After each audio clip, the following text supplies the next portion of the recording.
Hi hello మరో మంచి టాపిక్తో మీ ముందుకు వచ్చాను.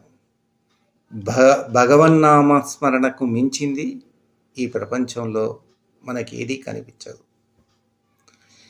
మన ఋషులు, తత్వవేత్తలు, ప్రవచనకారులు మనకు ఏం చెప్పారంటే, మన లైఫ్లో మన జీవితాన్ని కొనసాగిస్తూ మన పనులను చేసుకుంటూ భగవన్నామ స్మరణ కూడా చేయాలని వాళ్ళు మనకు సూచించారు.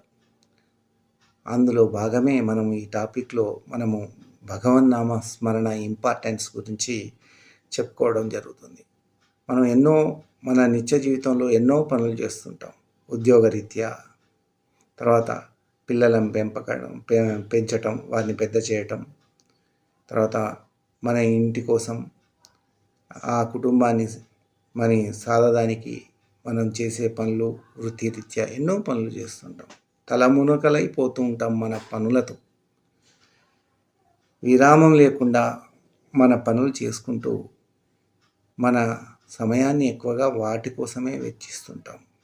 అలా వెచ్చిస్తే మనకు సరే కుటుంబం సంబంధించిన అన్ని విషయాలు సంతృప్తికరంగా ముగుస్తాయి, కానీ మనకంటూ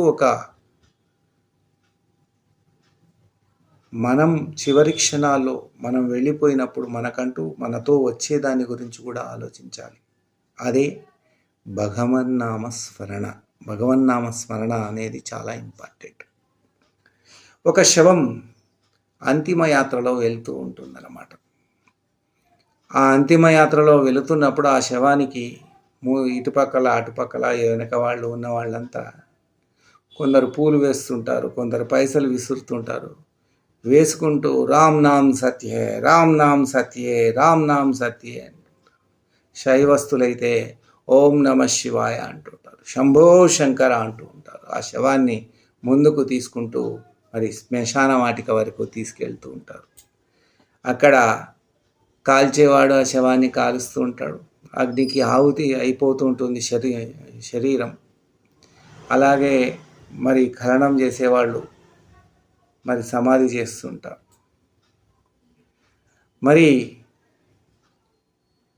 ఆ రామనామ్ సత్యే అనేది శవాన్ని మోసేటప్పుడు ఎందుకు అనాలి? దాని ఆంతర్యం ఏంటిది అనేది మనకు తెలియాలి.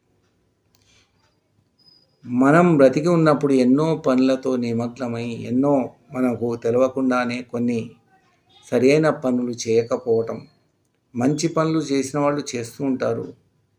కొన్ని మనం జీవనం చేయడానికి డబ్బు కావాలనో మరేదే ఇతర విషయాల లోపల మనం తప్పులు చేయవచ్చు.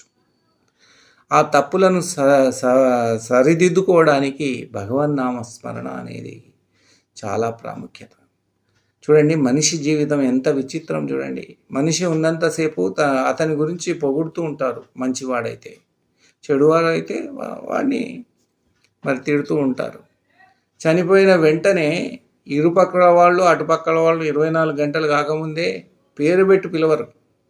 ఆ శవాన్ని తీసేయండి అంటూ ఉంటారు.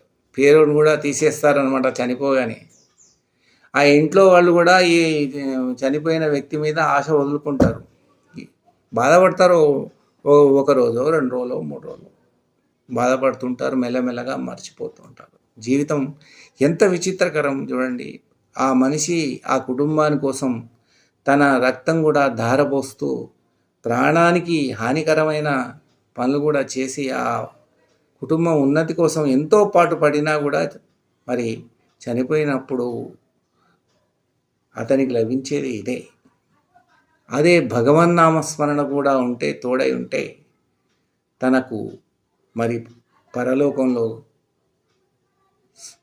తన జీవన యానం సాగించడానికి చాలా ఉపయోగపడుతుంది. అందుకోసమే శవయాత్ర లోపల రామ్ నామ్ సత్యే అని ఆ శవానికి చెప్పటం లేదు అక్కడ. అతను ఎట్లాగూ చనిపోయాడు, బ్రతికి ఉన్నప్పుడే అతను నేర్చుకోవాలి. ఇది రాముడి యొక్క పేరే, శ్రీరామచంద్రుడు దైవం లాంటి రాముడి యొక్క పేరే అది నిత్యమైనది, సత్యమైనది. అలాగే శివుడి పేరే నిత్యమైనది, సత్యమైనది అని మనం జీవించి ఉన్నప్పుడే తెలుసుకొని మన యొక్క పరలోకానికి ఉపయోగపడే పనులు, పూజ పునస్కారాలు చేస్తూ మన పనులు కుటుంబానికి సంబంధించిన పనులు చేస్తుంటేనే మనకు ముక్తి మార్గం లభిస్తుంది. అందుకోసమే శవాన్ని తీసుకుపోయేటప్పుడు రామ్ నామ సత్య హై అంటారు. రాముని పేరే సత్యము, నిత్యము, అది ఎల్లవేళలా అది ఉంటుంది. శరీరం మాత్రం వెళ్ళిపోతుంది. పరలోకానికి ఆత్మ పోయినప్పుడు ఉపయోగపడేది ఒక రాముని యొక్క నామమే అనేది తెలపడానికే మరి శవయాత్ర లోపల మనం రామ్ నామ్ సత్య అనే పదాన్ని, ఆ వాక్యాన్ని ఉపయోగిస్తూ ఉంటాం.